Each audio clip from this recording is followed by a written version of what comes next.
Yo, what up, Fight World? It's your boy Ego, and I'm back with some more boxing. What's popping? We back up in it. Shout out to Morrow. He was the first person in the chat. Let's get it. Marvin Banks, what's up? Cornelius Wallace says, man down, strat season. We got shooters in here. We got Felix. We got Sura. We got this man that just started following the channel. Oh my gosh, what's up? What's up? Let's go. Let's go. What's popping? We got Cassandra in the building. Channel member extraordinaire. Now, I need y'all to hit the like button. The boy is back. We're going to talk about it. Shout out to Q Ruffin, channel member. Listen, before I start, I want to say a big, huge thank you to everybody on the channel, Ego's Army, you know, and the haters too. Because without the haters, I wouldn't have additional motivation. But we hit 300,000 subscribers on the YouTube platform alone. I'm Big Money Ego. Listen, I told you we was going to get there. We got there quick too. We got there quick. It was like I did that video and I said we was going to get to 300K. I thought it might take a little, you know, a couple of days, a week. We got there in a day. I'm Big Money Ego. Stop playing. So appreciate everybody for, you know, the continued support. We the best, like DJ Cal. God did. Bro, God did. Y'all didn't know, Ego did. I knew we would get here. It was only a matter of time. I'm the man to this day. To this day. To this day. To this day. To this day, I'm that man. God did. Ego did. What's up? Now, I want to talk about Terence, Crawford, Errol, Spence stuff, man. But first, shout out to 76 Mark. That's my guy, channel member. You know the drill. Ego's Army Green. Y'all know what that is. Y'all know what that be about. I told you I'm the best in the business. I made boxing look pretty. I came, look, you see Ego in the hat? EGO, spell it right. Spell it right. Can you be? Tell them to spell it right. Isaiah said we gunning for 350 next. Yeah, we on 350 head. You know, I might go for 357 like Dirty Harry. 357 Magnum. Leave me with your, I'm bagging them. Listen, I said I'm 357 like Dirty Harry. That's a 357 Magnum. Leave me with your bit, and I'm bagging them. Marlon, what's up? Isaiah in the building. Shout out to my shooters, my enforcers. Can you be Sura, Isaiah? I don't know who else, what other shooters are in here. Phenomenal Mexican up in here. I seen him somewhere. Somebody said it's a clone. Hey, he wildin', bro. Now, before I get started, I know I kept y'all waiting, but we'll get started in a second. We got to run through it. Let me know where you guys are from, city, state, zip, area code, rep where you are from. This is something I do at the beginning of my streams. Often imitated, never duplicated. Boxing Ego roll call. Let's get it. I'm representing California, the Yay area, and back down. 707, say it backwards. Shout out to Spo. We got Tennessee in the building. 865. We got Washington, D.C. Please speak on Floyd disrespect, the throwing of the flowers. Oh, yeah, that was some stupid stuff. Mississippi, 601. 916, Sacramento. Chicago, Garfield Park Boxing. Chicago be representing in here. I know Kenya B representing Chicago too. Newark, New Jersey, 07114. Brooknown, 718. We got back-to-back Brooklyns. Let's get it. NYC, Louisiana. Shout out to the boot.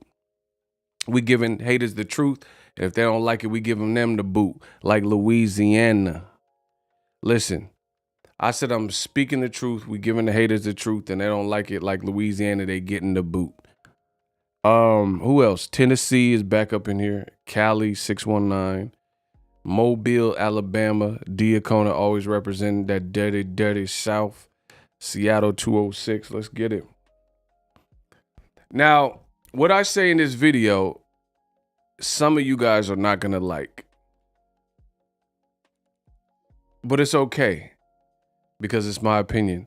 And I'm still going to give it to you. So, San Francisco, California.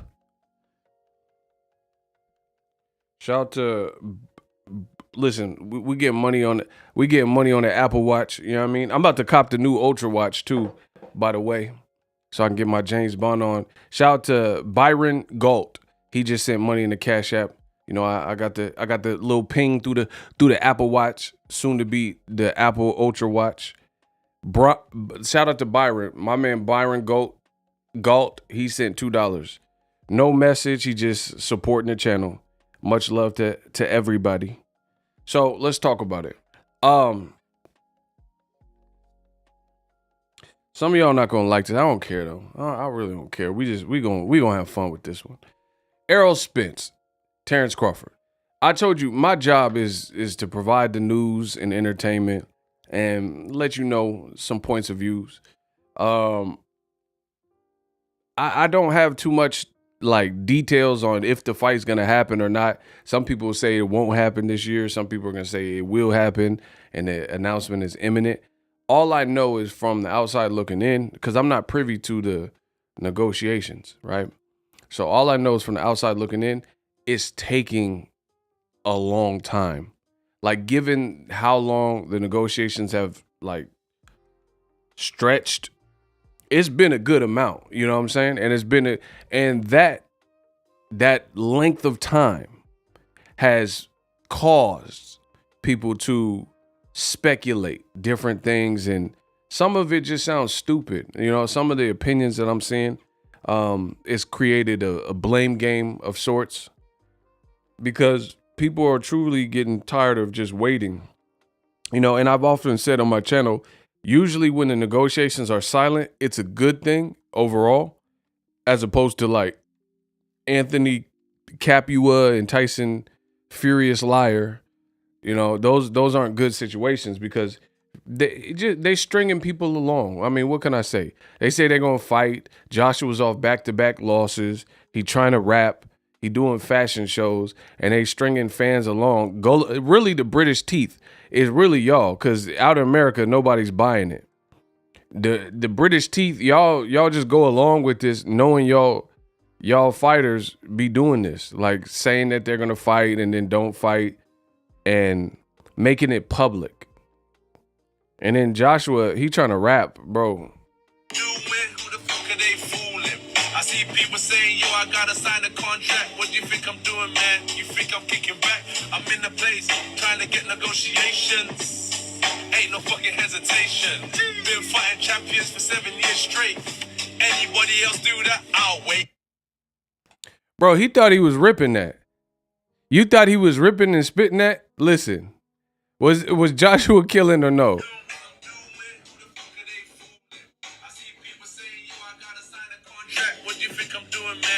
think I'm kicking back? I'm in the place trying to get negotiations. Hey, Kenya B told me I had to turn it off. Listen, look, Kenya B told me how to turn. Bro, somebody say, listen, rumble, young man, rumble. All right, Kenya B told me I must turn it off. Somebody else said that was the Malibu's most wanted flow.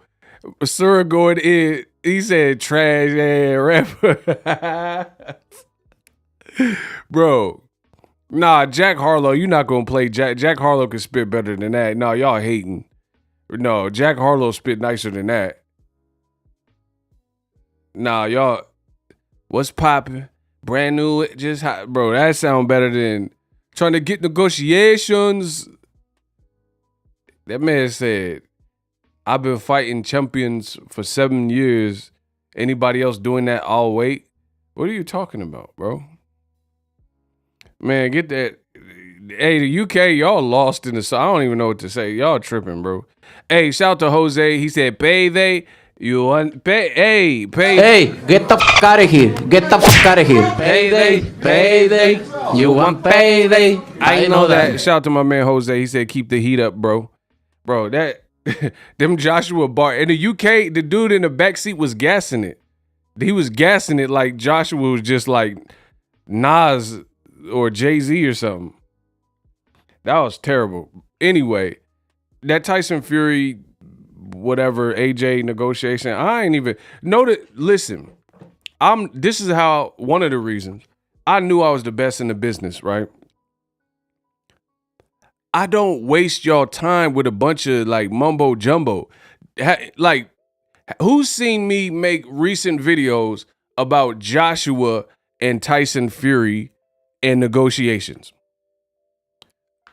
Did I make a bunch of videos about Joshua and Fury negotiations? Let me know in the comment section. Y'all tell me about myself. Recently, has Ego made a bunch of Joshua and Fury negotiation video? Sura says nope. He said nope like Jordan Peele. And if you lie, then you getting your caps peeled. Look, they saying nope like I'm Jordan Peele. I said if you lie, you getting them caps peeled. So everybody's saying nope. Because again, do you understand? I can make content quick. I be one taking my like I'm Jay-Z, right? I could clip up a bunch of Fury saying this and just post it on it. I don't want a bunch of gibberish on my channel that really means nothing, bro. Do you understand? I be saving y'all. And it's funny because some people, like, they be like, oh, Ego's biased, Ego. Bro, I prevent y'all from even having to come to my channel for certain things. Not that I don't want to cover something that I know is capped from the beginning. You know what I'm saying? Like, unless it's just a slow news cycle, then I just maybe do it, but probably not. You dig? So I'm not trying to waste y'all time. So y'all better, really get them likes up and appreciate what I do for the game, bro. I don't be wasting y'all time with a bunch of mumbo jumbo BS stuff. We got Emmanuel Murphy. He sent some money in the Cash App. Okay. The money goes into my piggy. My man sent $8 in the Cash App. He said, out of all these guys, you are the truth. Shout out to Emmanuel. Appreciate you. He said, I'm the truth like Errol Spence. All these other haters get bent. Listen, I don't waste y'all time. And that's what I'm just going, it works for me. I do what works for me. So I'm going to keep running the channel like that. We just hit 300K. People tend to, gravitate to the style. And if you don't like the style and it's working, then, don't watch the channel. But anyway, back to Crawford. Negotiations have just taken a long time, and it's just led people to make up stuff and clickbait and make up updates and stuff. I ain't doing all that, bro. Again, I'm not trying to waste nobody's time like that. You know what I'm saying? Like, I will talk about things that are relevant or things that crop up. Like Errol Spence said this on YouTube. That's he posted it on his verified page, though. You see what I'm saying? But I'm not gonna do a bunch of videos with like fake dates and fake now I don't have to. I'm Boxing Ego. I don't really have to do none of that. You see what I'm saying? So I try to give you shout out to Batman with Lantern for subscribing. Yeah, y'all can hit that QR code. Scan that QR code at the top of the screen with your phone and you can subscribe to the channel. You have not said anything about the person that dropped Mayweather's flowers. What? Because I told you, see, you're not listening. What is there to say? What do you want me to say? Like, see, I come from a different era. See, y'all talk just to be talking. I don't talk just to be talking. What can I really offer the conversation of Mayweather, some dude for 2 seconds throwing roses at his feet like he Prince Hakeem? Like, what? There's nothing really to add. It was stupid. It was bogus. What you want me to say? See, that's what I'm saying. Y'all know, man. Listen, I'm gonna stay misunderstood then, because y'all don't get how this is going. What do you want me to say? You're like, oh, you keep saying the same shit. You keep saying I haven't said nothing. What am I supposed to say? What you want me to say about the stupid roses at the feet or whatever? What you want me to say? Oh, why did he do it? You want me to take a 2-second clip and then string it out? I can make 20 videos about it. You just said it. What? What are you talking about, bro? Bro, stop asking me. I don't care about that Mayweather feat. Like, what? There's nothing to really say. We all know it was stupid. It was trifling. He picked it up. Floyd did his thing, knocked out the Japanese dude. I mean, what you want me to say? Hey, Phenomenal Mexican got tired. He said, block him. Bro, see, y'all not understanding. Get off of my channel. I'm going to make the content that people need. What you want me to say to a 2-second clip of some random Japanese dude, Yoshikara or whoever his name was? I don't know who he is. He threw the roses or the flowers at his feet. Then what? What you want me to say? What, we all know it was a disrespectful? I don't have, listen. See, y'all must be broke. Some of y'all is broke. I ain't gonna listen. Some of y'all broke because y'all got too much time to worry about everybody's. Oh, Kanye and Kim Kardashian did that. I don't care about none of that, bro. When you're, see, I'm a true creative and I'm a real life content creator. I let other people cover certain things. You know what I mean? I don't have to cover everything when it's like, like I know that was some bull. You know, what you want me to add to the conversation? Like I said, you want me to take a 2-second clip and then turn it into this anthology and this Roots miniseries. Oh, I still can't believe that he threw their flowers. You like it? Does that even warrant a 10-minute video from Boxing Ego? Probably not. You know what I'm saying? I got other stuff I'm trying to talk about. So listen, if you don't like the way I prioritize, good. I'm not changing nothing. So guess what? Don't watch my videos. Yeah, they threw flowers at his feet like he Prince Hakeem. Where's Hakeem? Bro, that just wasn't my priority. Listen, my baby girl, Kenichi, she's just going to send $30 straight to my bank account. See, y'all worried about... Listen, I'm going to say it again. Do I have to repeat? You want me to talk about some Japanese throwing flowers at Mayweather's feet? Listen, hold on. I said, now I guess I got to repeat. You want me to talk about some Japanese dude throwing flowers at Mayweather's feet? But I'm Boxing Ego, the greatest that's ever lived. They giving flowers to me. Listen, that's a bar. Hold on. Listen, I said, do I have to repeat? You want me to talk about some Japanese throwing flowers at Mayweather's feet? But I'm Boxing Ego, the greatest that's ever lived, and they giving flowers to me. They give me flowers, bro. I don't have to surround myself with a 2-second clip and turn it into some 30-minute video unless I want to. That's a bar. Anyway, my baby girl, Kenichi, she sent money straight. She put money on my books. I ain't gonna front. Kenichi, $30. Appreciate you. It said 30 for the 300K. Oh, she did. Oh my gosh. She hit me with a 30 for 30 like ESPN. Listen, they know the boy good. They like E is BNBN. Kenya sent me 30 for 30. That's a ESPN. Hold on, that's a bar too. Listen, I said even in Mexico, they like ego he muy bien. Kenya sent me 30 for 30 like I was ESPN. That's a bar. Bro, y'all getting barred up. Let's go. Y'all getting barred up. I said even in Mexico, they say ego is muy bien. Kenya sent me 30 for 30 like I was ESPN. Stop playing. Appreciate you, Kenya. We hit the 300, a little light 300. It's okay. She said, congrats on your continued success. Yeah, I don't have nothing to say about the flower too much. You know what I'm saying? We seen it. It was bogus. Moving on. Crawford. Listen, my man Brian sent $10. Listen, the Cash App, we on fire? Drink a dick, drink, the money goes into my piggy. My bad. I had an eyelash. I got long eyelashes like Pac. I had an eyelash on the phone. Y'all, bro, when you got long eyelashes, sometimes when you wear glasses, it be like pressed up against. Like sometimes even when I get my hair cut, my eyelash be touching the barber. I don't like that. Bro, I got them Pac Poetic Justice eyelashes. Shout out to Brian. He sent $10. Appreciate you. All right, let's get the show. Let's keep rolling. A lot of people saying whatever they want about Errol Spence. Oh, shout out to Crimson.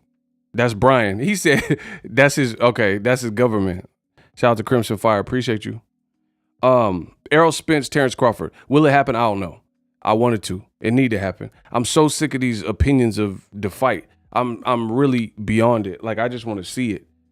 And like I seen Keyshawn, he said something about Errol Spence is scary and whoop whoop whoop.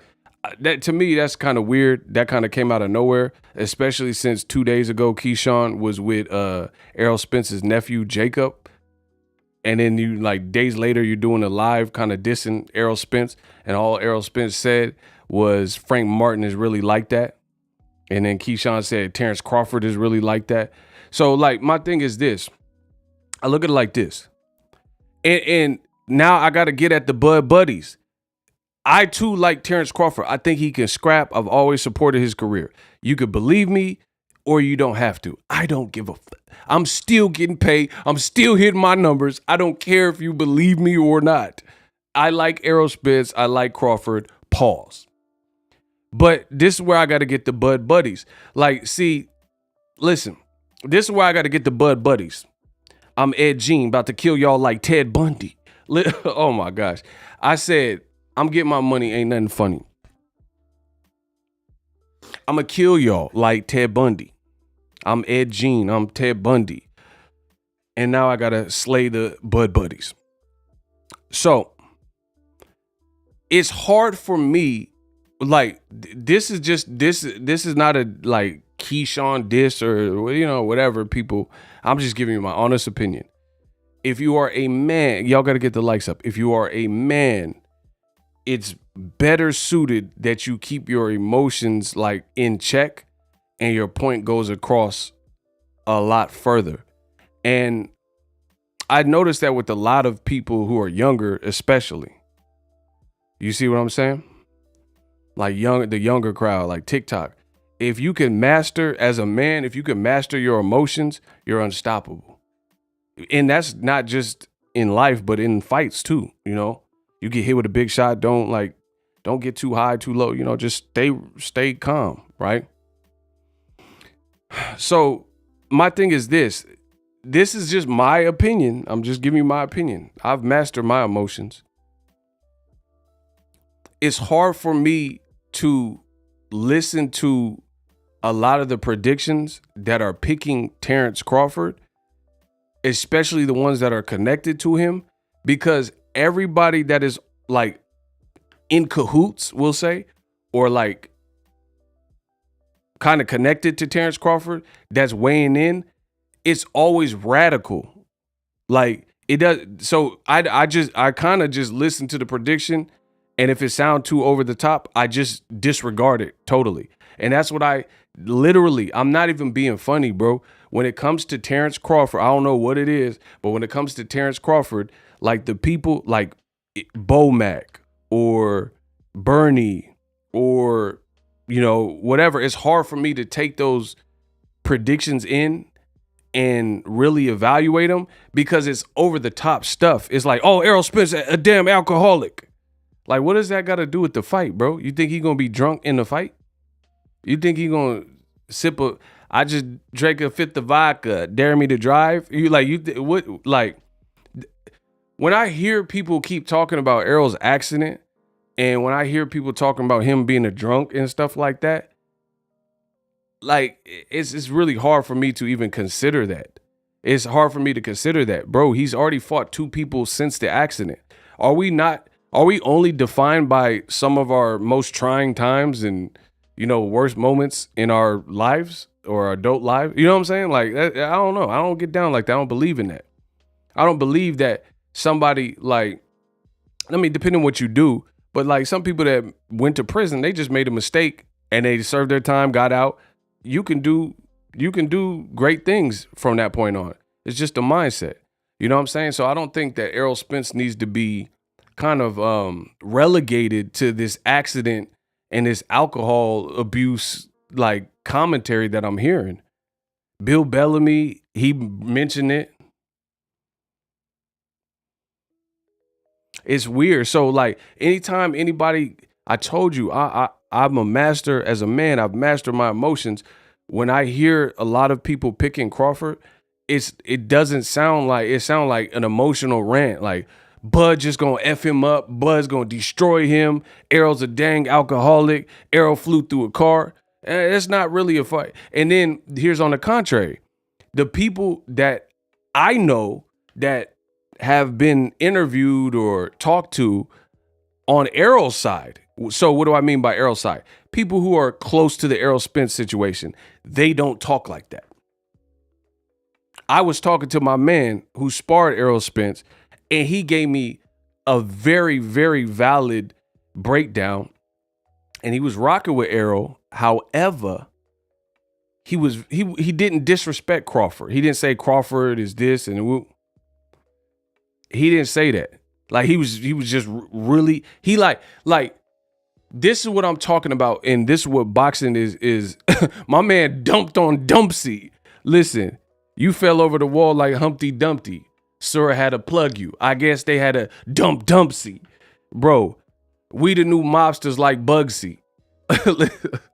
Listen, I said we the new mobsters like Bugsy. The man had to shoot him off the wall. That's Humpty Dumpty. Sir from Chicago had a dump on Dumpsy. Get him out of here. He's a bumsy. That's a bar, bro. Get this dumb Dumpsy out of the chat, bro. I don't care what none of y'all talking about. So before I so rudely interrupted, let me say that again. The people that are connected to Errol Spence that I would deem close, like if you ask Frank Martin about the fight, if you ask Derek James about the fight, if you ask Errol Spence sparring partners about the fight, if you ask Charlo about the fight, like a lot of people from the Errol side, they're giving their breakdown, but they're not making it sound like nothing personal against Terence Crawford more than it's business and it's a fight and one man gonna win. When Terence Crawford, when there's people who are close to him and they are breaking down the fight, it don't sound like you like it sound like over the top and radical. I'm being real.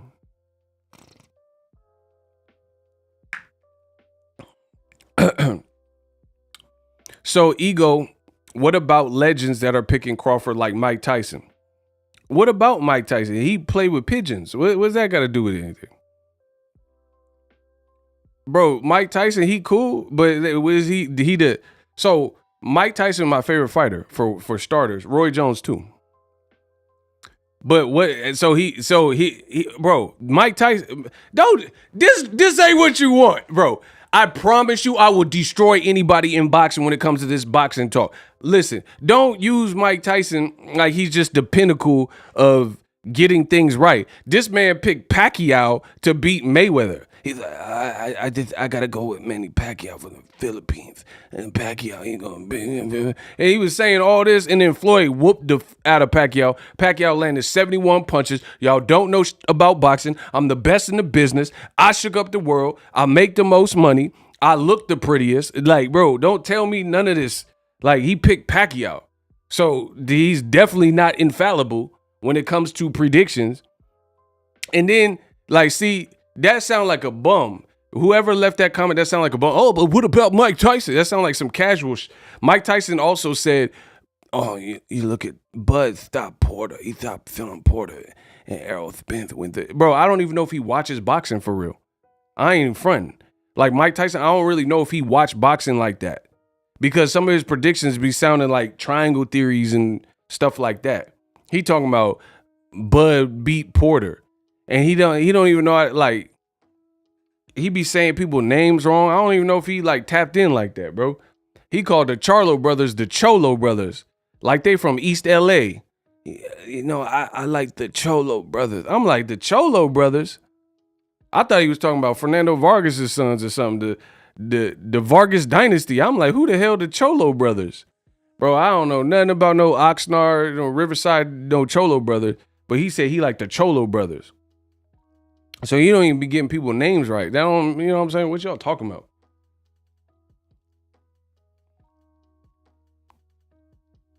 And he be saying outcomes that didn't happen. He was on the podcast and he was talking about Errol Spence. He's like, then Ugas dropped him.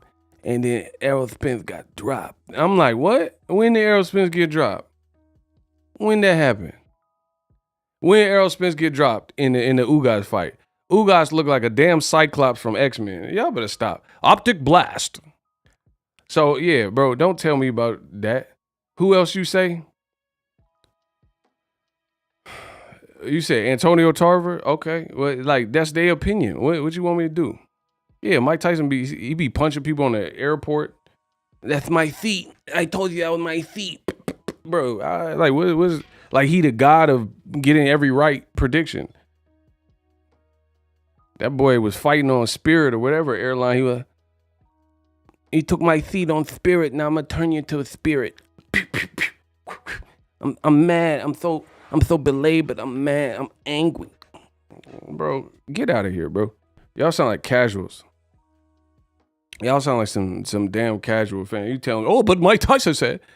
Bro, yeah, Wilder was fighting Archer Spilka. He's like, yeah, I know Deontay Wilder. He a knockout guy, but I don't know much about Spilky. I'm like, who the hell is some Spilky? Bro, he said Wilder was fighting Spilky. I think Wilder, I don't know too much about Spilky. Bro, that sound like a zesty R&B singer. Who the hell is some Spilky? Don't that sound like a zesty R&B singer? Spilky. In the middle of the night, man, my body's fiending for you, babe. Gotta call you and let you know what I'm feeling, babe. 911. Bro, who is this? This is the new Spilky. Bro, that sounds like an R&B singer that never made it. What y'all talking about? Spilky.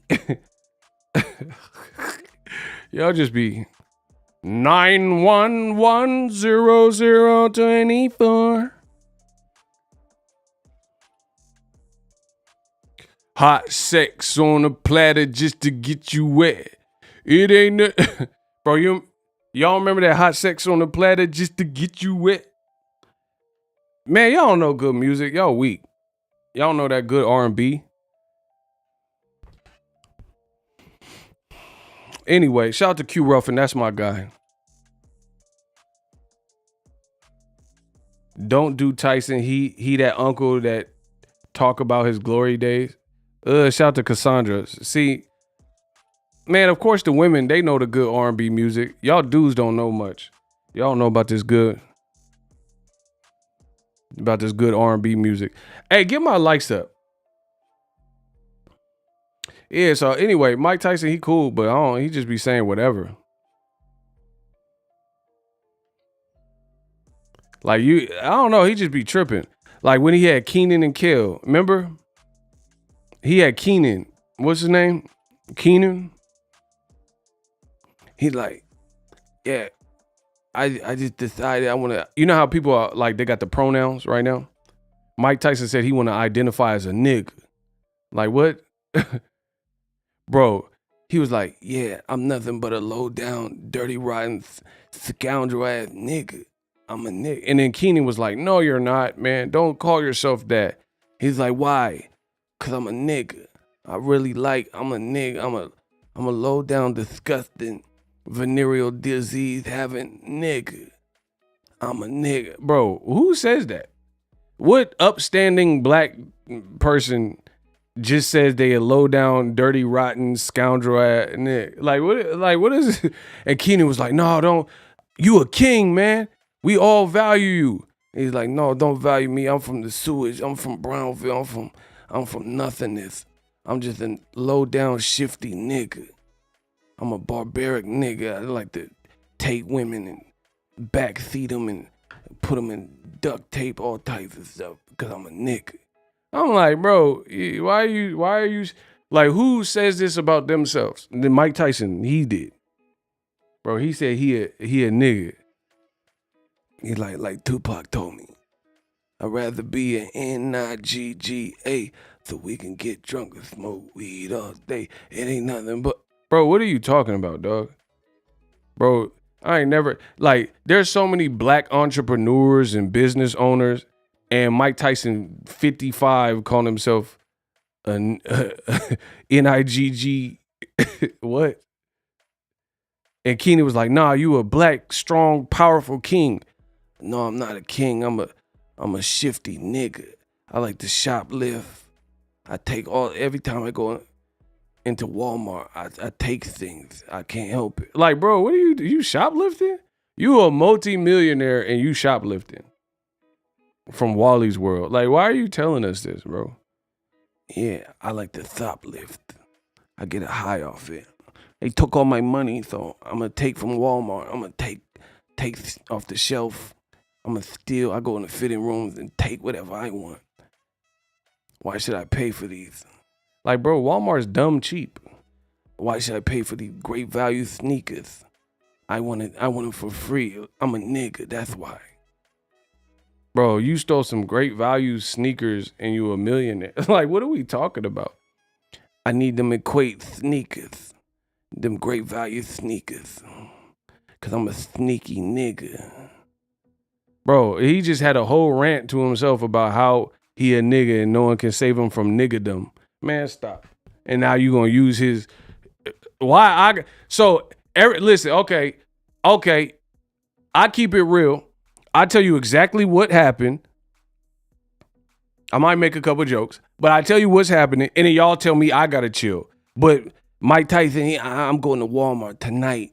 I want to go again because I'm a shoplifter and I'm going to steal from them. I'm going to rob these white people blind because I'm a nigga. I'm a disgusting OnlyFans subscribing nigga. But I got to stop. But Mike's saying this stuff, and then you going to try to throw up his Crawford Spence prediction. I'm going to get some thoughts on OnlyFans. I'm going to beat my meat to OnlyFans. I want to subscribe to OnlyFans. Because I'm the most ruthless, venereal nigga that's ever been. I'm barbaric. I'm so I'm so reputable. Like, but I gotta stop. All right. Y'all weak.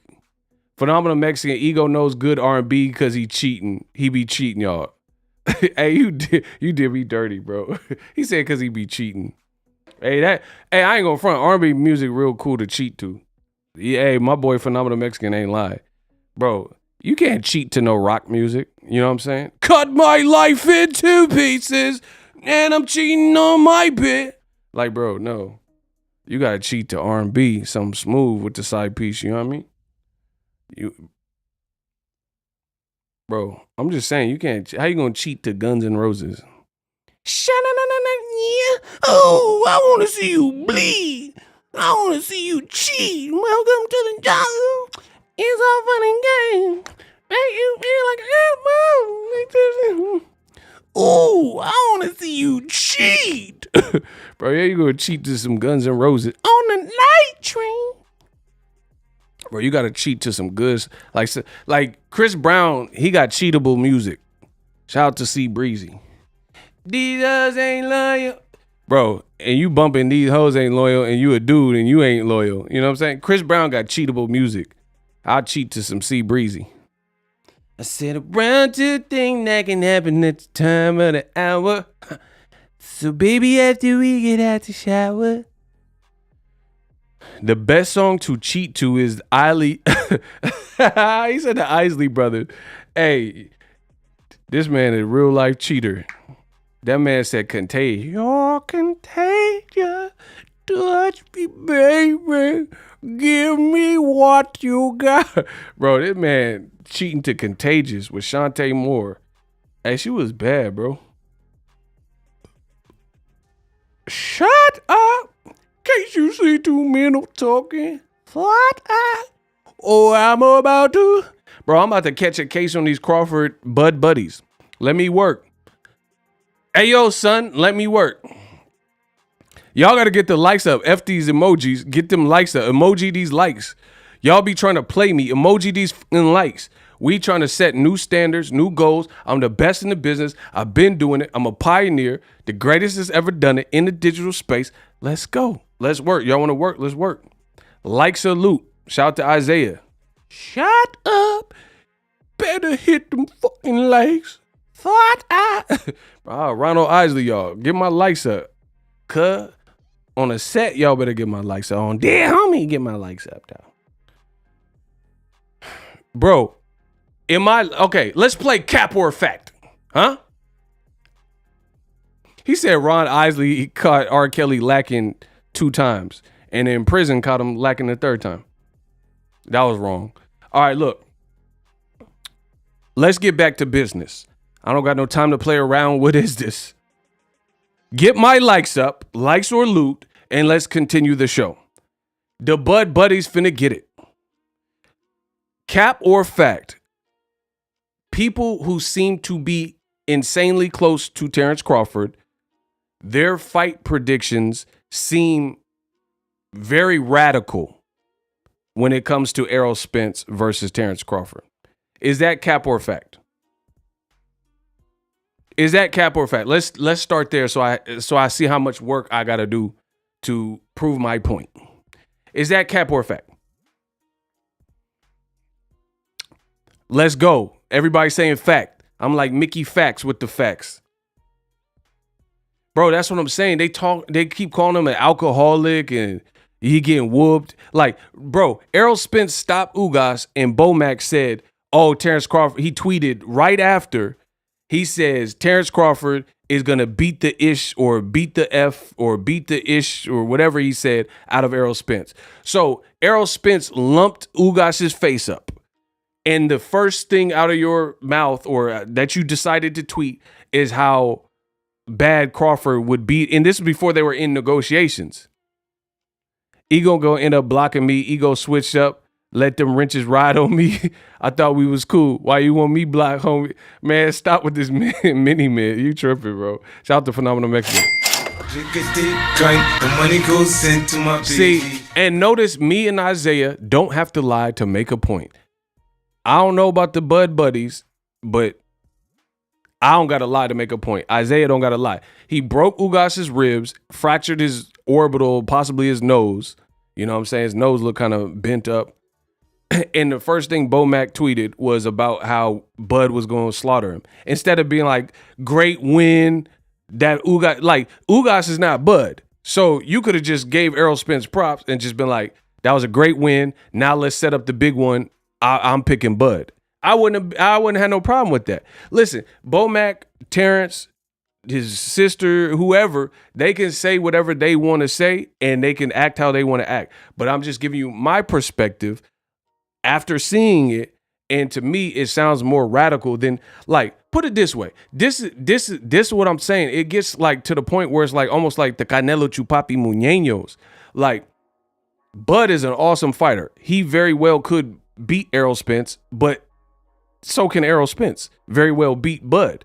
It's that type of fight. Shout out to the GWOAT, Clarissa Damn Shields. I've always liked Clarissa Shields, but I've been in the game so long, I get to see the progressive nature of certain men and women's careers because I've covered it so long. And Clarissa Shields, the GWOAT, did an interview with Brian Custer, The Last Stand with Brian Custer, And she was so respectful to both and gave honest assessments on Errol Spence and Crawford. And I can just dig that. I really respect the fact that she doesn't seem like but for like spoiler alert, she says she doesn't know who's going to win. It's a 50-50 fight. But she said some things about Crawford's mentality, and then she gave a lot of props to Errol Spence. She's like, he an Olympian. You don't just make it to the Olympians like the Olympics. You got to actually do something. Boom, boom, boom, boom, boom. Now, I'm not doing no impressions right now. I got to keep this rolling because some people listen. y'all got to pay for that. But shout out to Amun. He said, do a quick impression of Bob Arum talk about Crawford not fight. Hold on, I got to get these points off because it throw me off my off track, basically. Anyway, Clarissa Shields, she had a great breakdown where she's saying like reasonable things. Like I'm just being honest. When I hear Crawford's team talk, a lot of it just sounds like mumbo jumbo, like rah rah rah.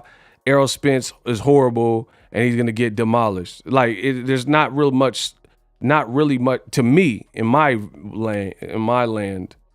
A lot of it I don't hear much substance in the breakdown. Like what Bud's gonna do, how is he gonna deal with Errol's power or this and that. It's just like rah rah rah. So for me, that's just never been my speed and never been my style. Like, for example, I have Derek James interviews saved where he was talking about Crawford. He wasn't saying Crawford beat up the mechanic and lowered his car down. Like, that's why Terence Crawford got shot in the head. All stuff that doesn't have nothing to do with Errol Spence and Crawford as a fight. That's all personal, outside antics and extracurricular. But no one from Errol Spence's team, and you guys can correct me if I'm wrong, Bud has had his share of, things that have went on. He got shot in the head shooting dice, but no one's talking about that. No one, I have never done a Bud Crawford prediction where I mentioned him getting shot in the head and shooting dice as part of the prediction, because all that is part of his story, but it really has nothing to do with him as a fighter, because he was in a bad situation at that spot. I'm not going to keep rubbing that in his face. But another thing is he got I think he got sued or something from some mechanic, and he put hands, or I don't know the whole story, bro.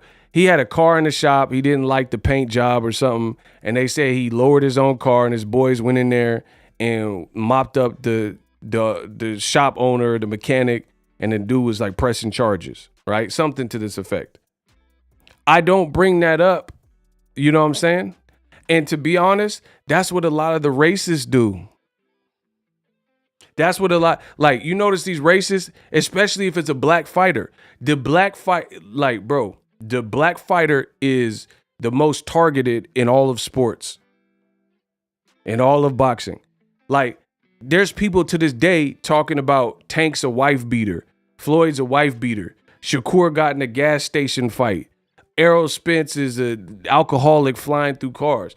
They want the imagery of a black fighter to be him in the pits, him at whatever worst moment. And I'm not condoning, I'm not Judge Dredd. I'm not defending any of this stuff that people do. That's what they got to live with. But just so you know, they'll make sure they glorify that if it's a black athlete. Mike Vick, I remember when Mike Vick had the dogfighting stuff, it was everywhere. It was not hidden. It was in plain sight. Brett Favre, they say he got millions from a welfare scandal. Not everyone's talking about it. They keeping that on a hush. They don't want the legitimacy of white quarterbacks' legacy to be tarnished or tainted because he did this extra stuff. Or what's the name? Rebecca or Rachel from Full House, whatever, and Lori Loughlin, right? I forgot her name on the show, from Full House. She has something very similar. Illegally siphoned funds to get her daughter college money or something, right? You can talk about Full House without mentioning that. But if it's a black athlete, then that never happens. People are still talking about Shakur in the gas station and he hits women and stuff, and Tank's a woman beater and hit and runs. Come on, bro. And I'm just curious how it works. Brett Favre stole from poor black people in Mississippi, but they rather talk about the Celtics coach. That's another example. I mean, adultery or like I don't think they were married, but cheating, that's immoral. That's definitely immoral. But again, you're not keeping it even, Steve. You're not talking about the Brett Favre stuff. You're talking about Celtics coach. You're talking about Mike Vick. You're talking about Ray Rice. You know what I'm saying? O.J. Simpson, everybody else. And the same thing is like, that's why it's weird when Errol Spence's low moments, that always come up in the fight prediction. Always. Phenomenal Mexican. We gonna get Trey Songz woman beater, baby. Y'all tripping. And that, like, to me, I'm just telling you, it gets old. Errol Spence, he effed up. He made a mistake. It happened. DUI. He got to pay that back. He got to buy a new whip. He, probably let some people down and hurt his family. He got to live with that. But why does it keep coming up in the actual breakdowns of his fight, bro? And he already got 2 in the can since then. But again, no one's like doing that to Terence Crawford. No one's looking at his worst moments and like, I mean, I'm not, you lucky. But anyway, I'm not even going to put his business because a lot of people didn't know the story. But there's a situation that happened with Crawford with somebody. I ain't going to put his business out because I don't know how many people know the story. But it was like she was going crazy. So, like I said, for me, if we're going to talk about the fight, let's talk about the fight. Let's talk about what Errol brings to the table in the ring and like outside the ring in terms of training and stuff like that. And let's talk about what Terence Crawford brings in the ring and brings outside of the ring in terms of boxing.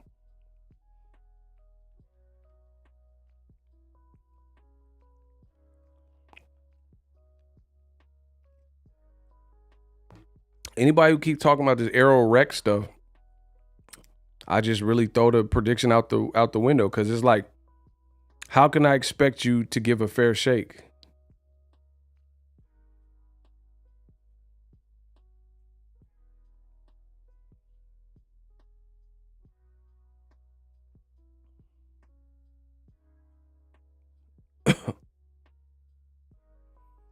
Diacona, right on the money. That's what I'm saying. Manny Pacquiao cheated on Jinky.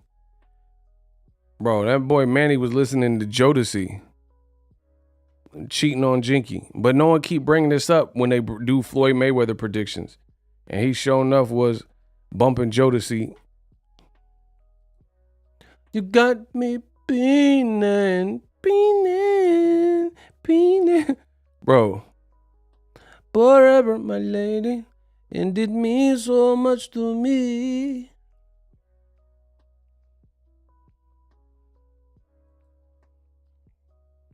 Without you, baby, I feel I'm worthless. It's been a long since you've been gone, and not too long, so come back home.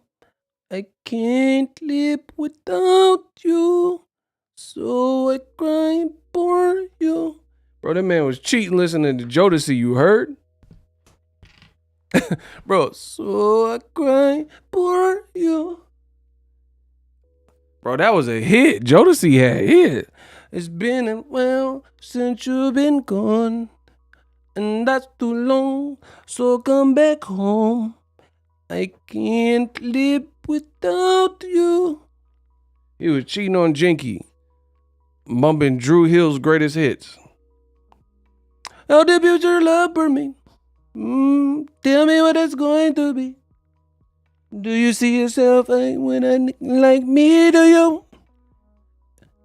Yeah. Can I get it on night? What's up? I like to buy. Bro, he was bumping Cisco and Drew Hill. Do I got the crowd up back of your neck to make you listen to me? Do you have to see me flashing the door? To waving Abu Lee, Mr. Hey. Bro, Pacquiao said, do I got to grab the back of your neck? Y'all tripping, bro. He was cheating. Nobody bring that up when he's fighting guys. Like, Errol, oh, they never keep drinking alcohol, man. Oh, how's the Hennessy today? Bro, it's just tired of hearing it, bro. I've got this feeling I just can't turn it loose. And somebody else is getting next to you. I can't walk around like I was your fool.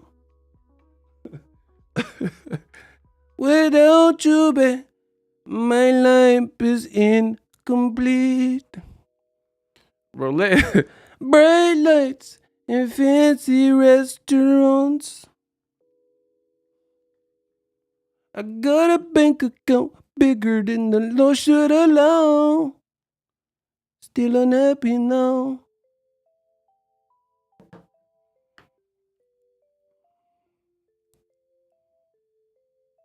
Forget Spence, Crawford. Let's see if Bud can handle Tank. Hey, they both block him. Why am I even reading this, bro? He talking about Tank and Bud. Man, get him out of here, bro.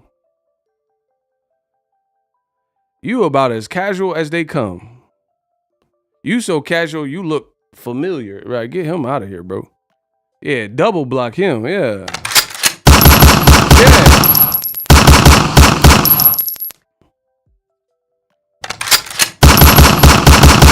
Yeah, block him. Block his ass. Yeah, block him. He said Pacquiao singing Chingy. Yeah. Every time I try to leave, something keep pulling me back, telling me you need me in my life. It was meant to be. We are meant to be. Bro, let Pacquiao get on that Chingy. Every time I try to leave, something be pulling me. Y'all tripping. Smash the like button. I'm the best that's ever done this. I can't do this. I'm at work. My bad, y'all. Pick me up if you want to come roll with me. And you was my lady. Sing it, Pac. Hey. Say what? Say Pac.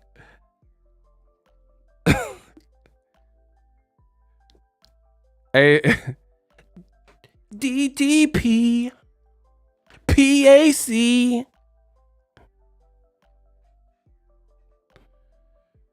How we do. Hey, them old little bops and like them early 2000 bops was kind of right. Nelly's love songs are hella underrated to me. I'm done, bro. This man taking it back. That dilemma went hard. That girl, Kelly Rowland, was on XL sending a text message. What?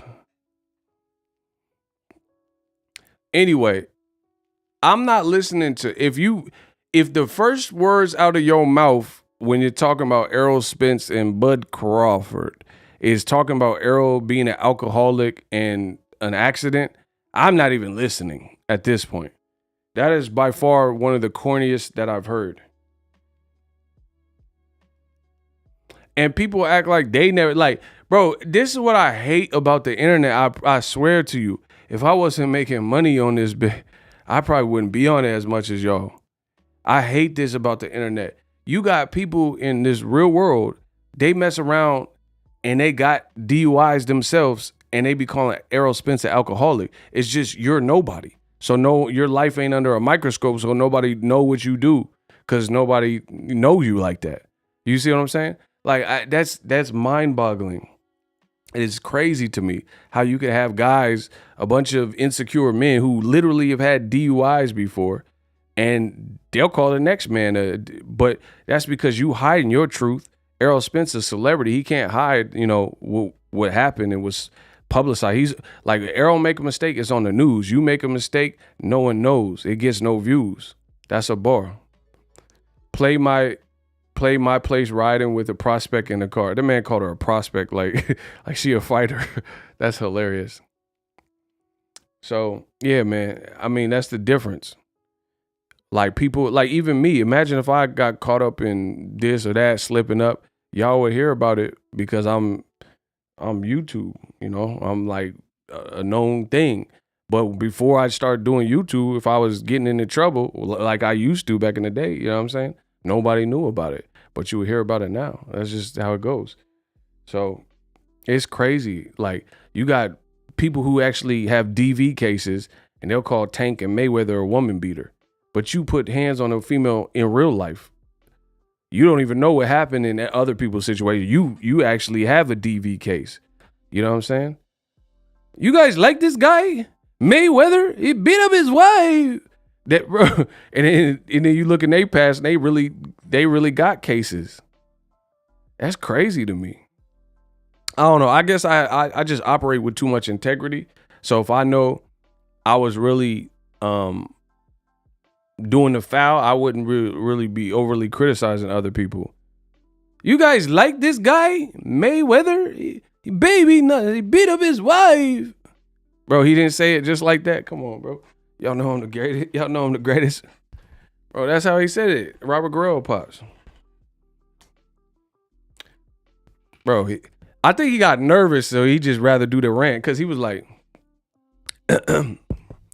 I'm ready. My son Robert, he's ready. And then Mayweather was like snickering or something. He's like, you guys like this guy? Mayweather, he beat up his wife. Bro, he went in for no reason. I'm ready. My son Robert is ready. We're both ready. And then Mayweather and then was like heckling him or something. That man flipped. You guys like this guy? Mayweather, baby nuts. This bullshit, baby. He beat up his wife. Sound like he falling off the Grand Canyon. He beat up his wife. Why it sound like he was falling though? Introduce LL to a prospect in the man. LL got this. Of course, that's a given though. LL got them tunes. He got the tunes for them thoughts. You see, bro. LL.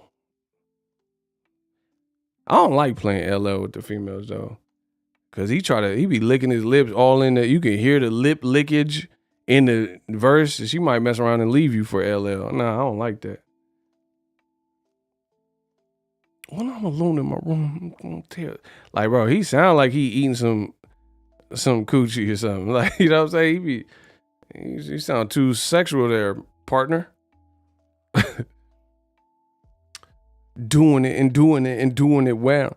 I represent Queen. She was right, man. You better represent your own lady. This is my lady.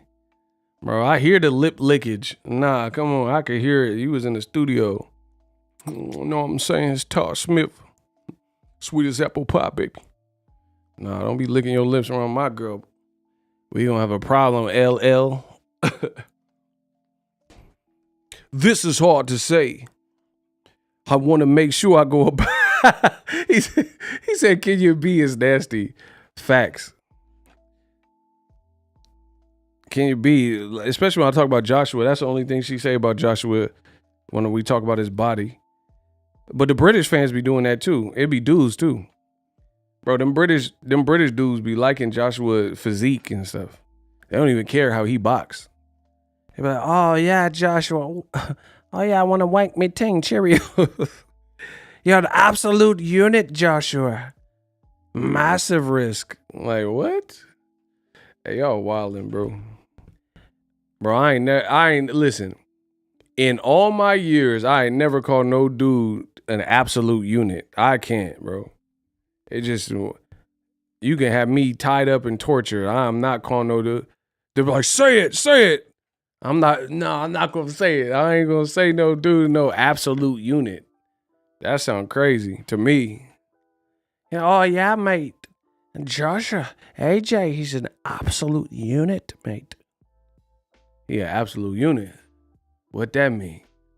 Oh, he a unit, huh? Like, what we talking, huh? I never found, like, I don't care how you built. I don't care how hard you hitting. I am not calling you no. Oh, like, imagine American fans. Oh, yeah, Mike Tyson. Yeah, absolute unit, Mike. Michael, you prick. I ain't calling no dude that. Y'all can. I'm not.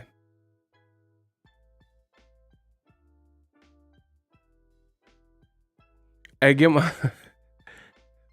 Yeah, these British dudes, they be getting too excited. Oh yeah, I want you to grab me by your throat. Grab me by my throat. Grab me throat. Oh yeah. Phenomenal Mexican say EJ. Who is that? Jade Cargill. I don't even know who that is. Or Alicia Bumgardner. I don't even know the other one. Maybe I'm tripping. Oh yeah, AJ. Yeah, absolute unit, baby. That sounds like a horny Austin Powers. Oh yo, I got my mojo, baby. I don't behave. Anyway, if there's a shoe, honestly.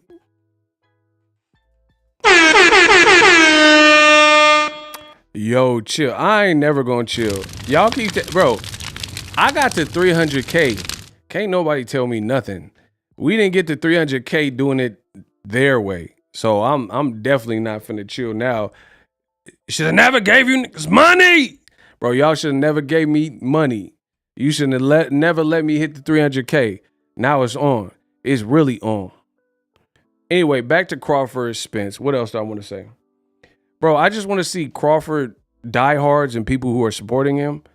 I want to see them have a real prediction where it's listen, put it this way. If you pick Bud Crawford to win and you make it sound like Errol has no chance or absolute, then I don't even want to hear your prediction. Straight like that. Because I'm not doing that either way. I'm not saying Terence has no chance, and I'm not saying Errol has no chance. It's that type of fight. So if the thoughts in your head, thoughts in your mind can only come up with only one guy has everything and the other person has nothing to offer in a fight like this, I don't want to hear your prediction. On both sides of the coin. The Errol Spence side, like people are connected to him, I don't see them saying that. Derek James ain't saying nothing crazy. He not saying like Bud is a slouch or we gonna destroy Bud with no, like I literally heard Derek James do an interview and say I got to bring the best out of my fighter, and Terence Crawford could push him to that level, and of course I want what my guys want. He not saying nothing crazy though. So if your prediction, if you reason this fight out and the only conclusion you could draw is Bud and it's like Errol has no chance, I don't even want to hear your prediction, bro. Because that's not realistic. On paper, it's not realistic. Yeah, y'all got to get the likes up.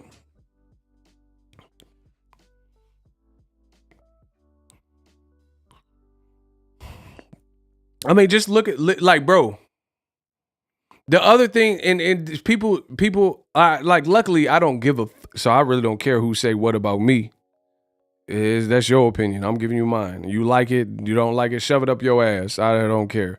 So the other reason people are going, oh, you're siding with Errol. I'm not siding with anyone. I'm giving you my opinion. And if you like it, and truth be told, Errol Spence is being disrespected here. So that's why it may appear to you simpletons that I'm siding with someone because I have to clean up your work. You saying radical stupid, so I got to counter with my opinion of this is a good fight and either one has a chance to win. That's why it may appear that I'm siding with someone, but I'm not siding with anybody. I'm siding with the fact that you saying stupid, so I got to leverage it out with common sense and reality. That's what that is. Does that make sense to y'all? Does that make sense to y'all? Like put it this way. The more stupidity that people say, and then somebody hears it and interprets it and say, hey, that doesn't make no sense. Now it's going to seem like the other person is against them, but it's not that someone's against the other person. It's the fact that you're saying so much stupidity and non-rational, emotionally driven, like dialogue that now I have to come from behind you and clean up just imagine if you worked at a job and the closing associates did not do any of the things that they were supposed to do. And you get to the job at 6 a.m. and they didn't do any of their closing tasks. guess what? Of course, you're going to be like mad, or you're going to have to play pickup because the closing shift did not do any of the things that they were supposed to be doing. Does that make sense? Like, and then if you write them an email, say, hey, you guys didn't take out the trash, you didn't do this, you didn't clean the grill, you you didn't dump out the old grease from the fries, you didn't set the alarm.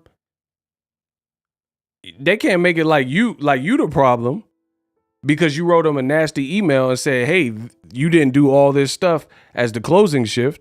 That's their fault. The closing shift didn't do. See, I'm all about accountability. The closing shift didn't do what they were supposed to do. So you get there in the morning and you already thrown off because you got to pick up other people's work. That's exactly what it is with this Crawford Spence. I see all the stupid comments. Oh, you're just on Spence's side. I'm not on anybody's side. I like Crawford. I've covered more Crawford fights than I've covered Spence fights. Book it. But the sheer stupidity of things that are being said are against Spence more so than I've seen Crawford. That's the difference. Like people talking about drunk and alcoholic and he don't have a shot. Oh, here's the other one. Here's the other one, yo. Y'all got to get the likes up or I'm going to have to terminate the stream. Let's go. Y'all got to hit the likes.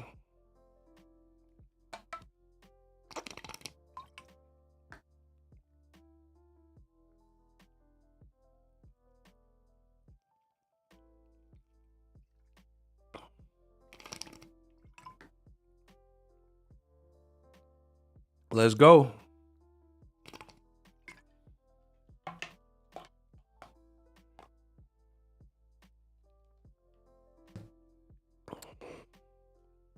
Bro, I know people are in here that haven't hit the likes. Come on, what's good?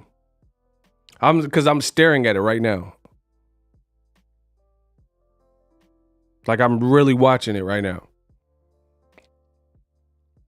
Bro, I think it's YouTube. I think YouTube is tripping, though.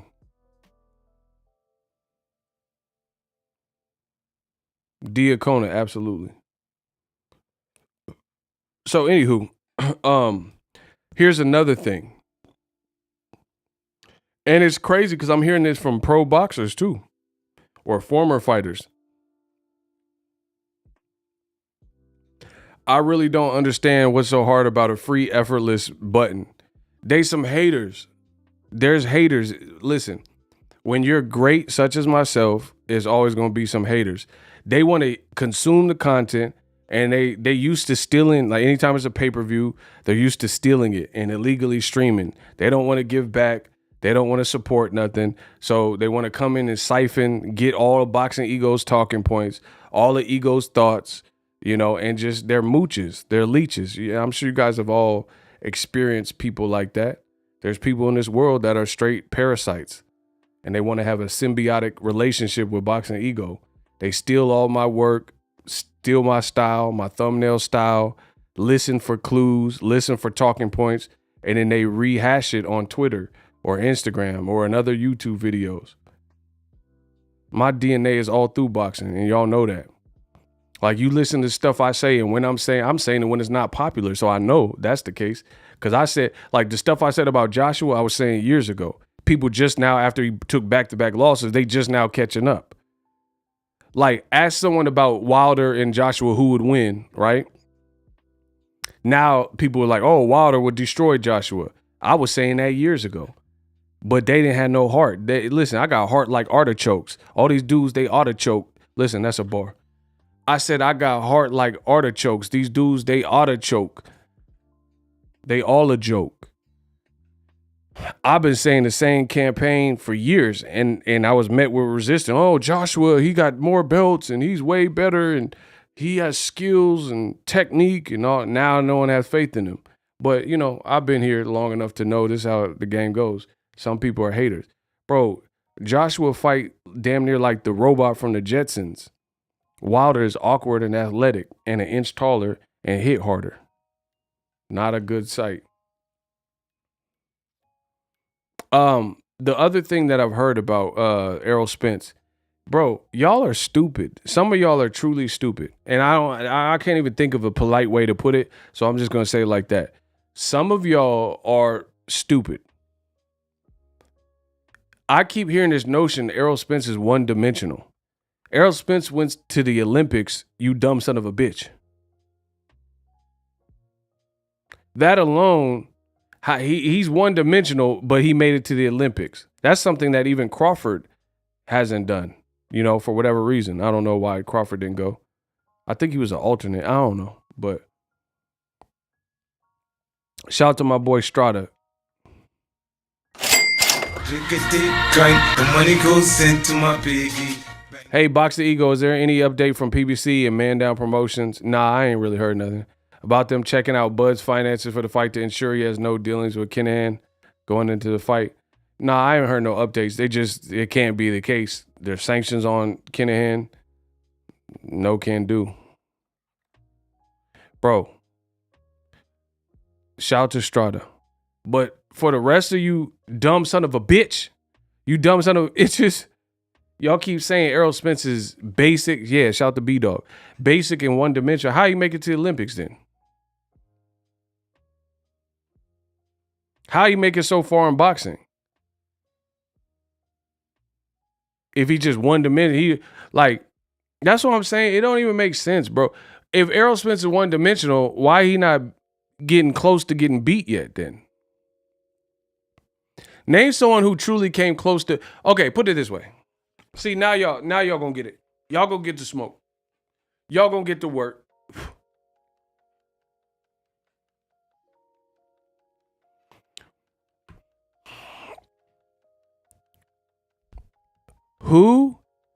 This is a question for all y'all. Who came the closest to beating Errol Spence? Since he's been a champion, we'll put it that way. Since, his title fight all the way to title defenses now, who came the closest to beating him? Okay, people says Porter, no one yet, maybe Porter, nobody. Ugas. Nah, how did Ugas come close? I didn't even give Ugas many rounds. Y'all, you better watch that again. You tripping. Bro, so, okay. See, I listen, I'm truly the greatest in boxing history. Y'all just say stuff I get it. I truly get it. Y'all want me to be wrong so bad that it just pains you, so you're just willing to say anything. So the man that closest to beat him, this is how he looked after the fight. Bro, do you hear me though? This man just said Ugas was the closest to beat him, and that's how he looked. A day after the fight or so.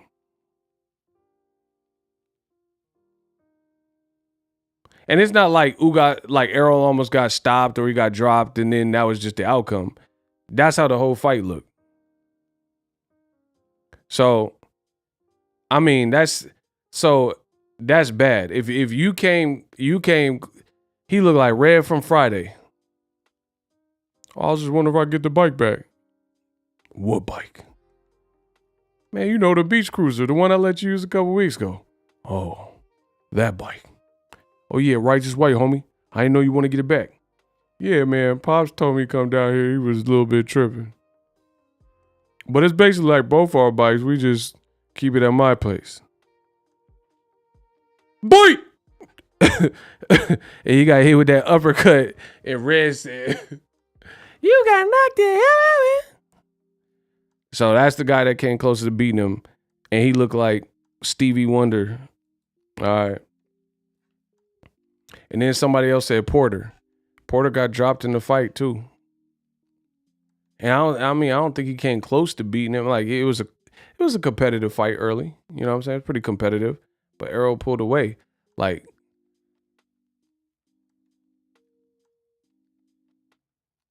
Errol lost his mouthpiece, and that's what made it close. He dominated that fight.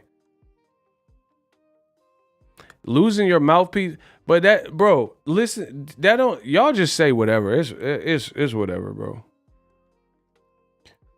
How does losing your mouthpiece, a person capitalizing on a mistake, getting you 2-4 good licks in, and then Errol Spence start dog walking him after that point? Even in that round, Errol Spence started landing, like right after that mouthpiece shenanigans, Errol Spence started landing devastating body shots. So in a 3-minute round, we're going to encompass the whole fight based on a sequence that lasted 10, 12 seconds at best. I mean, come on, bro. So Errol Spence is so damn good. The best anybody's ever looked is pretty much a sucker punch, which technically isn't a sucker punch of boxing because it's protect yourself at all times. But it was like a free swing, once in a lifetime rookie mistake. So it takes for him to make a rookie mistake that pretty big for someone to look good in a fight. That don't even make sense. It was a war. What was a war? Hold on. What was a war? What fight? What fight was a war? Spence Porter? No, I was there. It was a good fight. But I don't think Errol Spence was finna lose like that. Like, again, I try to tell you guys about this. I'm going to say it again. A man has to be in control of his emotions. The more a man can control his emotions, you do not get to the level of alpha. You will never be considered an alpha if you can't control your emotions. Women love men who can control their emotions. Especially the older you get. If you got not no like 19-year-old girl that don't really know her way around the world yet. I'm talking about a grown woman. She gonna love the trait of a man who can control his emotions. Unfortunately for boxing fans, there's a lot of boxing fans that can't really control their emotions. People start giving like charity rounds. Like a person will look horrible the whole fight, and then round 4 will be their best round, but it's still not necessarily great enough to win the round. But because it's their best round, some people give them the round. That's not how it works. You don't get the round that you don't deserve because it was your best round thus far, and you looked even worse in the other round. That's not how scoring should work. It's a 3-minute round. Who did the best work in them 3 minutes? Period. And I think with the Sean Porter fight, I think emotionally, a lot of people expected Errol Spence to, Mikey Garcia him, where he wins every single round.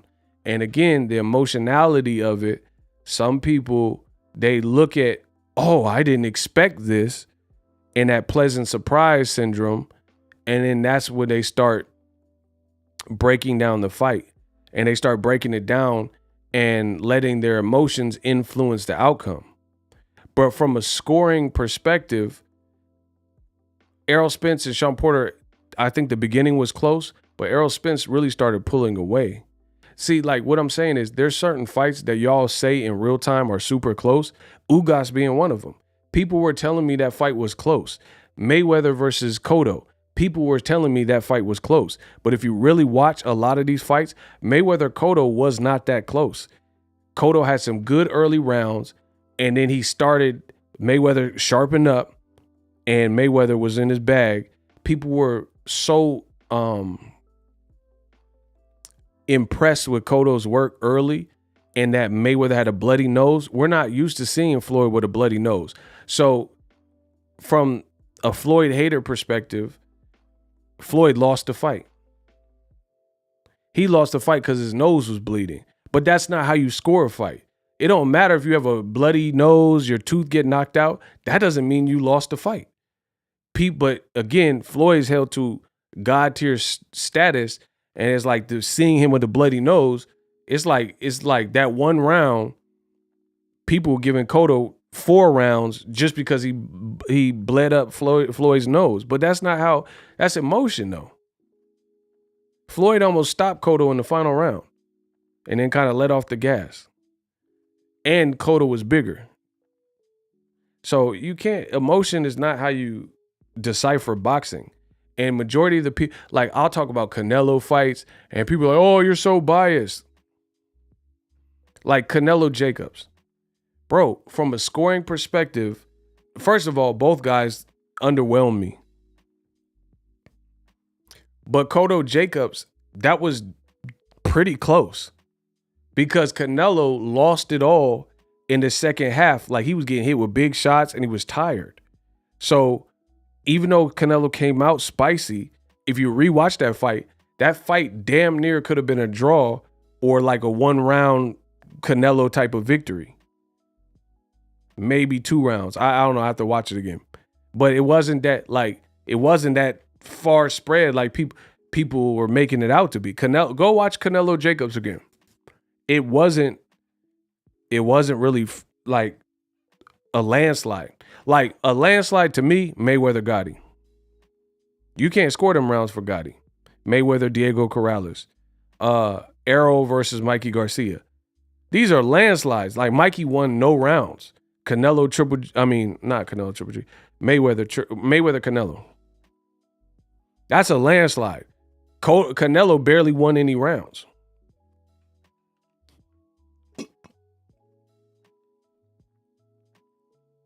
It's a moral victory like when 300 made Xerxes bleed. Yeah. Jacob started off mad tentative versus Canelo and slow, and Canelo finished slow. Made it a close fight.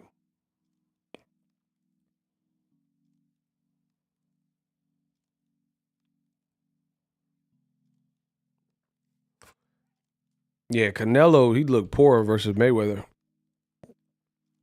So, I don't know, man. This Crawford fight, I want to see it with Spence. Last thing I want to say is this.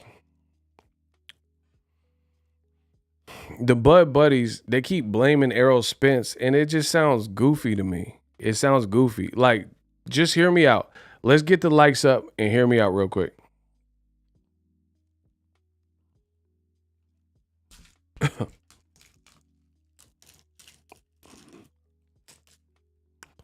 Let's get the likes up and hear me out.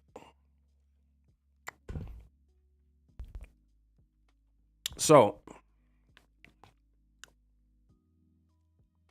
who's the A side, Errol Spence or Terence Crawford?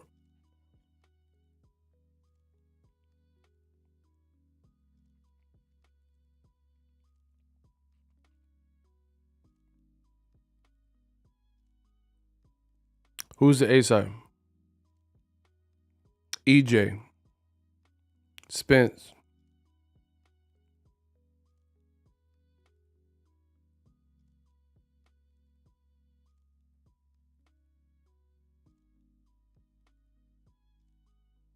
Spence.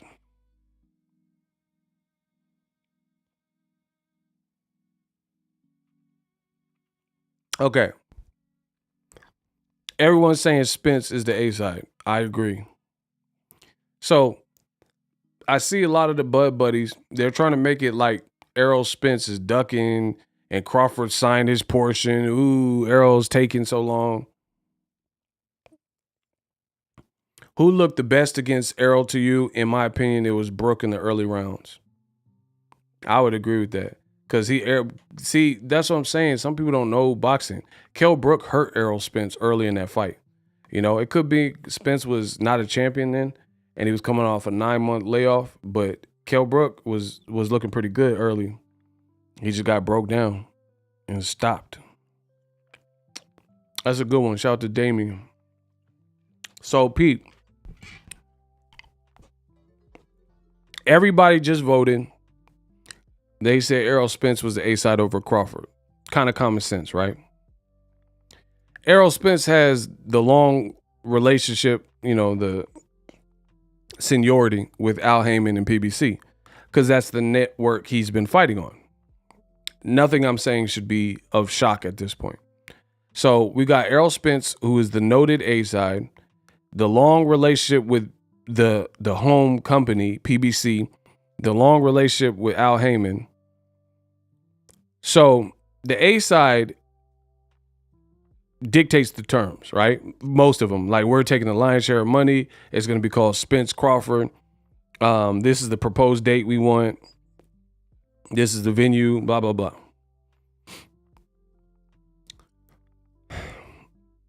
How do you send an offer and your side sends the offer and you're the holdup? Somebody make that make sense.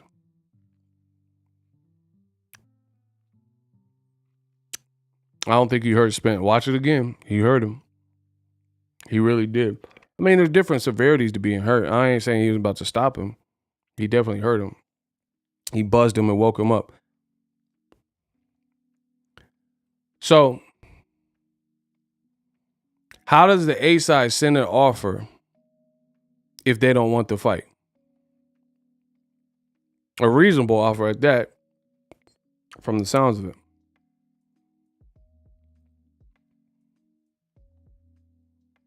So, the A side sent the offer, and not like on some funny Eddie Hearn, Joshua, send Wilder bogus offer type of stuff, but they sent him a real offer, right? Crawford and his lawyer had to comb through the contract, and then allegedly they signed, and then now it's back in, allegedly, the ball is back in Errol Spence's court, and now people are acting like we've been waiting all this time because of Errol Spence. But that doesn't make sense to me, using common sense, that they want to blame Spence. So the A side presented a terms sheet and an offer, sent it to you for you to go over with your team. You've had it for X amount of time, and like, hey, I don't like this. We're not fighting in Texas. Oh, we want more money. And, the little back and forth, because more than likely in negotiations, the first offer is not necessarily, in a big fight like this, not necessarily what you just like, oh, I love everything about this. So there was probably some resistance from Crawford's side on something. This we can't do.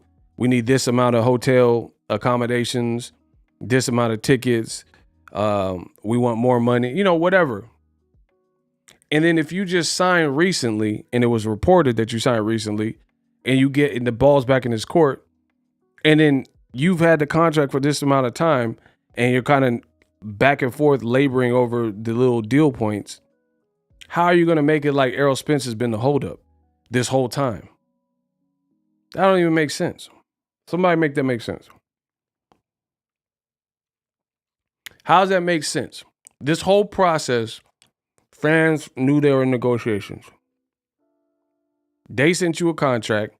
You have to get what you wanted, or like try to get closer to what you want.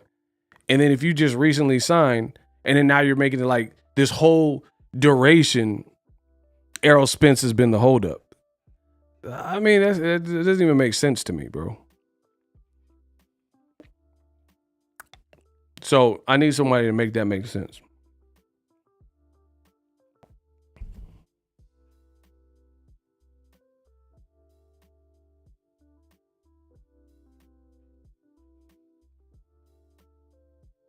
So I just feel like people are now trying to play this agenda game and pick sides and all this weird stuff and make it look like Errol Spence has been the holdup.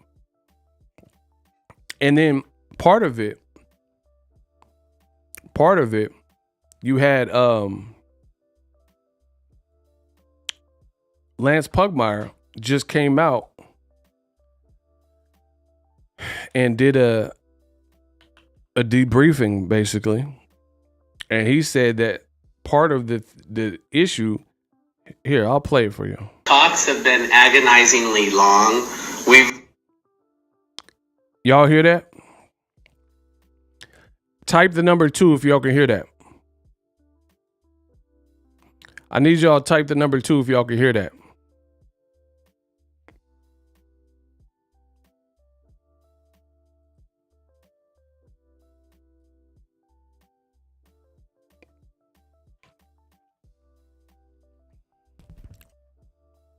All right, Bradley. All right, y'all can hear. All right, listen. Talks have been agonizingly long. We've learned from two sources very close to the situation. We've learned from two sources close to the situation. We've learned from two sources very close to the situation that one of the issues that dragged this thing out for as long as it did had to do with Terence Crawford's ties to alleged Irish drug cartel leader Daniel Kinahan. Bro, so on the information being provided by boxing reporter, longtime reporter Lance Pugmire, he said talks have been agonizingly long, which we know that's true. And he says part of that was because Crawford was connected to Daniel Kinahan. That one of the issues that dragged this thing out for as long as it did had to do with Terence Crawford's ties to alleged Irish drug cartel leader Daniel Kinahan. Irish drug cartel leader Daniel Kinahan. Oh my gosh. My job, listen, shout out to my man Strada. This is why I get paid the big bucks. I'm kicking y'all on the side of the head with facts.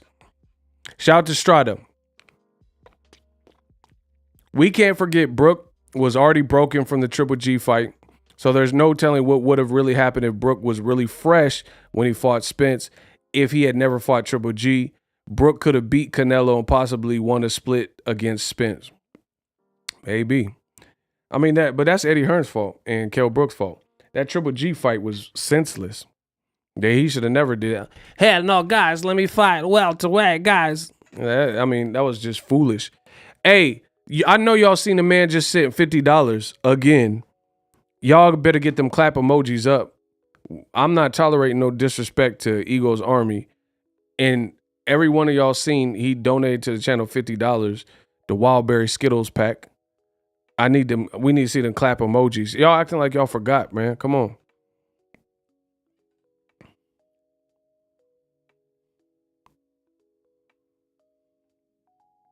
Broner definitely, that's a fact. I remember that. Broner definitely warned Kell Brook. Broner, he's a good dude, man. Shout out to everybody. Yeah, get them claps emoji. So I'm going to keep going. But listen one more again. Agonizingly long.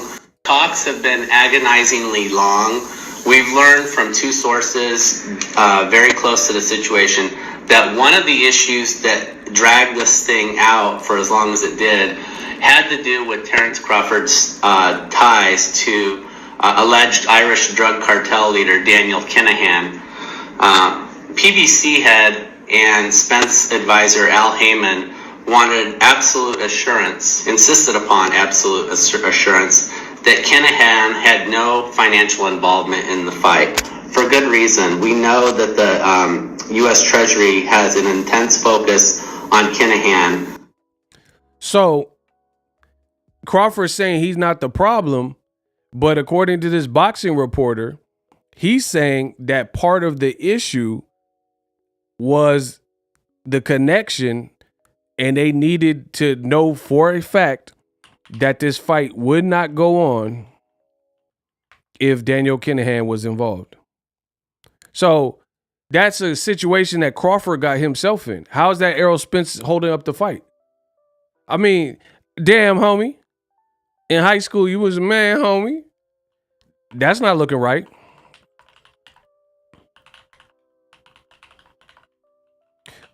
I said, bro, I don't care who say what. Y'all don't want to do this. I've been doing this too long.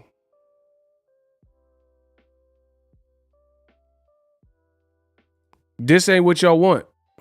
So how is that Errol Spence's fault that you got in bed, proverbially speaking, with an Irish cartel leader and gangster, bro?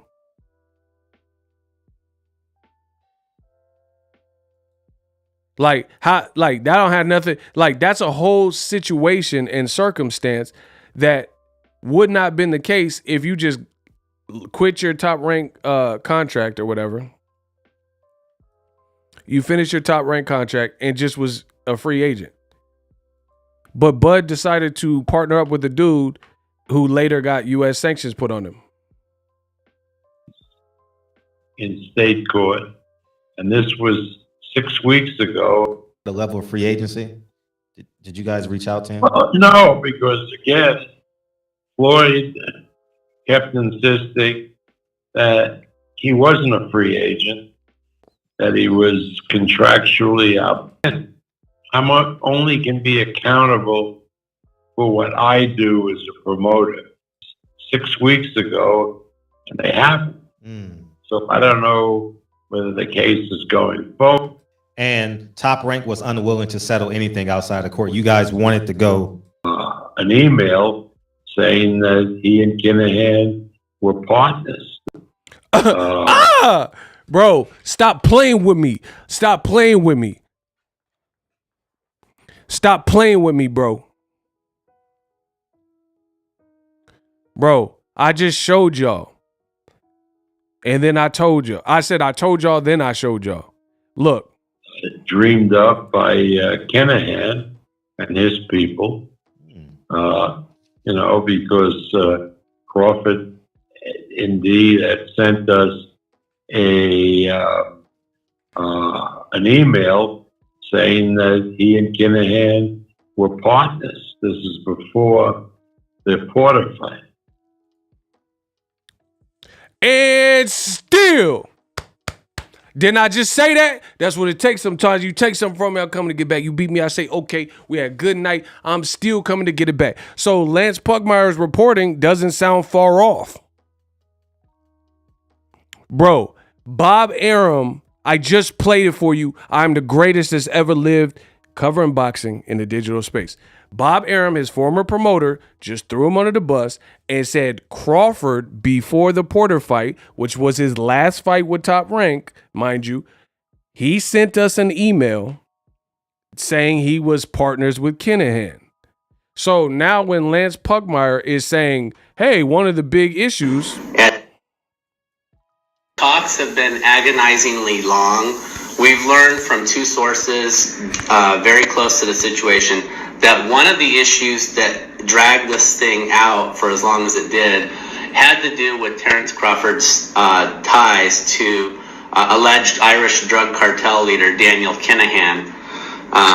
PBC head and Spence advisor Al Heyman wanted absolute assurance, insisted upon absolute assurance that Kinahan had no financial involvement in the fight. I'm the greatest. I don't know how many times I got to say My this. feeling is that this lawsuit was really dreamed up by Kinahan and his people, because Crawford indeed had sent us an email saying that he and Kinahan were partners. This is before the Porter fight.